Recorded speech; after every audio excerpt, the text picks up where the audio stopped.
नमस्कार साथियों, हिंदी साहित्य प्रश्नोत्तरी में स्वागत है आपका। यहाँ हमने 25 प्रश्नों को रखा है, हम इन्हीं पर चर्चा करेंगे। आरंभ करते हैं। पहला प्रश्न, अकबर के दरबार में सम्मानित संगीतज्ञ तानसेन किस संप्रदाय से जुड़े हुए थे? विकल्प हैं वल्लभ संप्रदाय, रसिक संप्रदाय, ब्रह्म संप्रदाय या रुद्र संप्रदाय।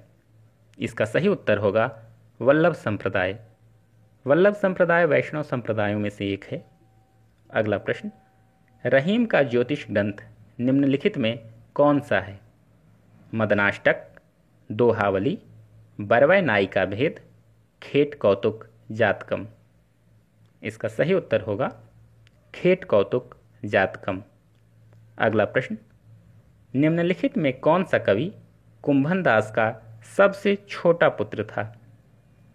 परमानंद दास, छित स्वामी, कृष्णदास या चतुर्भुज दास। इसका सही उत्तर होगा चतुर्भुज दास। चतुर्भुज दास कुंभन दास के सबसे छोटे पुत्र थे। ये दोनों अष्टछाप के कवि थे। कुंभन दास का जन्म 1448 ईस्वी में हुआ था और चतुर्भुज दास का जन्म 1530 ईस्वी में हुआ था। कुंभन दास वल्लभाचार्य जी के शिष्य थे, जबकि चतुर्भुज दास विट्ठल जी के शिष्य थे। आगे बढ़ते हैं। अष्टछाप के कवि किस संप्रदाय से संबंधित हैं? चैतन्य संप्रदाय, गौड़ीय संप्रदाय, हरिदासी संप्रदाय या वल्लभ संप्रदाय। इसका सही उत्तर होगा वल्लभ संप्रदाय। अष्टछाप 8 कवियों का एक समूह है, इसमें 8 कवि आते हैं। अष्टछाप की स्थापना 1565 ईस्वी में श्री विट्ठलनाथ जी ने की थी। विट्ठलनाथ जी महाप्रभु वल्लभाचार्य जी के पुत्र थे।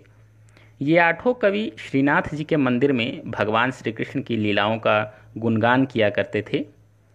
वल्लभाचार्य जी शुद्धाद्वैतवाद के प्रवर्तक भी थे।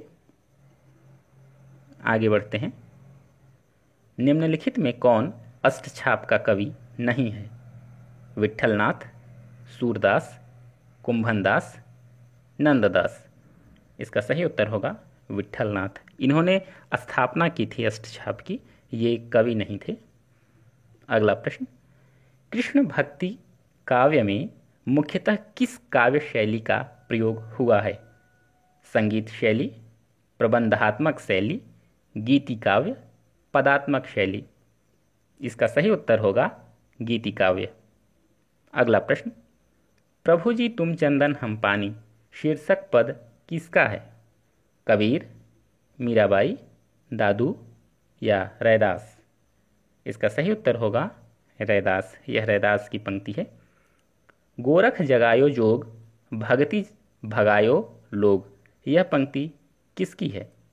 गोरखनाथ, तुलसीदास, सरहपा, कबीरदास। इसका सही उत्तर होगा तुलसीदास। तुलसीदास जी का जन्म 1532 ईस्वी में हुआ था। श्री राम जी की विशेष कृपा थी इन पर। आगे बढ़ते हैं। पुष्टि मार्ग को जहाज जात है, सो जाको कछु लेना हो सो लेऊ। यह पंक्ति किसकी है? वल्लभाचार्य, विट्ठलनाथ, सूर, रामानंद। इसका सही उत्तर होगा विट्ठलनाथ। पुष्टि मार्ग का जहाज महाकवि सूरदास को कहा जाता है। अगला प्रश्न, साखी, सबदी, दोहरा, कही काहनी उपखान, भक्ति निरूपहि भगत कली, निंदहि वेद पुराण। यह किस कवि की पंक्तियां हैं? रैदास, तुलसीदास, कबीर या नानक। इसका सही उत्तर होगा तुलसीदास। अगला प्रश्न, तुलसी का सारा काव्य समन्वय की विराट चेष्टा है। कथन किसका है? नामवर सिंह, हजारी प्रसाद द्विवेदी, रामविलास शर्मा या रामचंद्र शुक्ल। इसका सही उत्तर होगा हजारी प्रसाद द्विवेदी। ये चारों आलोचक हैं और इन्होंने अलग अलग कवियों और लेखकों के ऊपर अपनी आलोचना की है, अपने विचार दिए हैं। आगे बढ़ते हैं। गोद लिए हुलसी फिरे तुलसी सो सुत होए। यह पंक्ति किस कवि की है? रहीम, नाभादास, तुलसीदास, अग्रदास। इसका सही उत्तर होगा रहीम। अगला प्रश्न, भलो बुरो न तू गुनय, वृथा कथा कहे सुनय न, रामदेव गाई है न देवलोक पाई है। यह पंक्ति किस कवि की है? रामानंद, तुलसीदास, केशवदास या ईश्वरदास? इसका सही उत्तर होगा केशवदास। अगला प्रश्न, पुष्टि मार्ग में निर्धारित अवस्थाओं में कौन सी नहीं है? विरहाशक्ति, रूपाशक्ति, लीलाशक्ति, भावाशक्ति? इसका सही उत्तर होगा विरहाशक्ति। अगला प्रश्न, महाकवि कंब की कंब रामायण किस आधुनिक भारतीय भाषा में है? बंगला, तेलुगु, तमिल या मराठी? इसका सही उत्तर होगा तमिल। कंब रामायण भगवान श्री राम जी का चरित्र इसमें है। जैसे उत्तर भारत में श्री रामचरितमानस है, वैसे ही दक्षिण भारत में यह काफ़ी प्रसिद्ध है।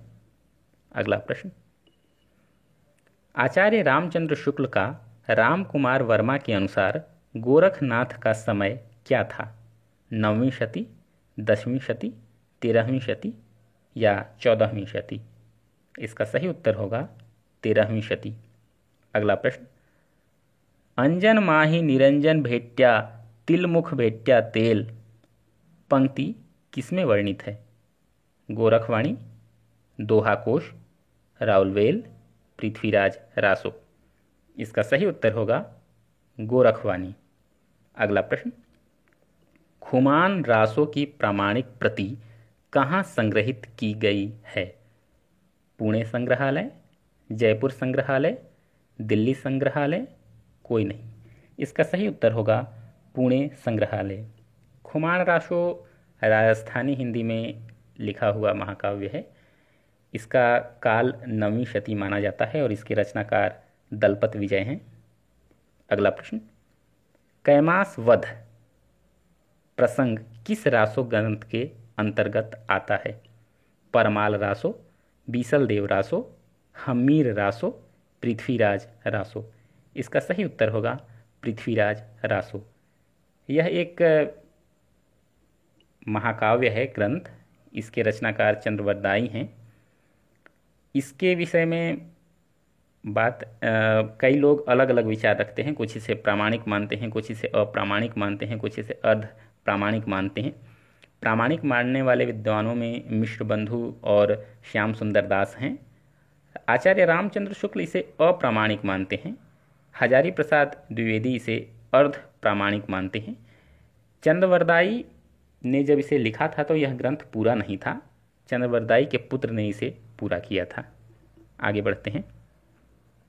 पृथ्वीराज रासो रचना को शुक सुकी संवाद के रूप में किसने माना है? चंद्रवरदाई, हजारी प्रसाद द्विवेदी, आचार्य शुक्ल या महावीर प्रसाद द्विवेदी? इसका सही उत्तर होगा हजारी प्रसाद द्विवेदी। अगला प्रश्न, बीसल देव रासो को वीर गीत के रूप में सबसे पुरानी पुस्तक किसने माना है? आचार्य शुक्ल, राम कुमार वर्मा, नरपति नाल, इनमें से कोई नहीं? इसका सही उत्तर होगा आचार्य शुक्ल। बीसल देव रासो का जो काल है वो 1155 ईस्वी माना गया है। इसके रचनाकार नरपति नाल हैं। इस ग्रंथ के रचनाकार नरपति नाल हैं। यह एक विरह गीत काव्य है। इसमें प्रमुख रस श्रृंगार है।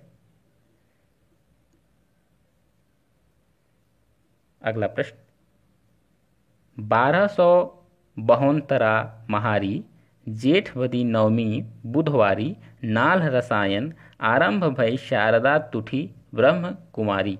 पंक्तियां किस रचना से ली गई हैं?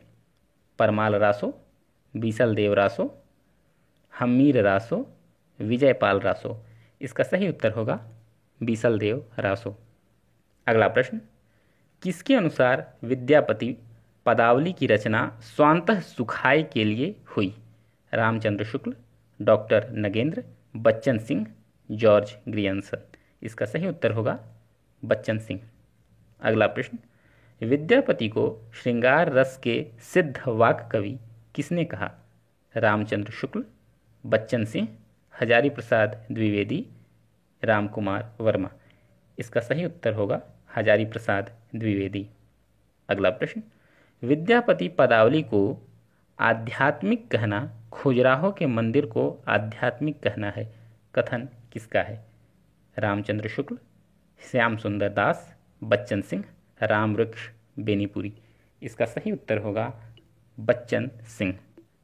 साथियों, ये हमारे 25 प्रश्न पूरे हुए। आशा करता हूँ यह आपको अच्छे लगे होंगे। आप कमेंट के माध्यम से हमें बताएं, हम आगे इसी तरह के प्रश्नोत्तरी आपके लिए लाते रहेंगे। जय हिंद।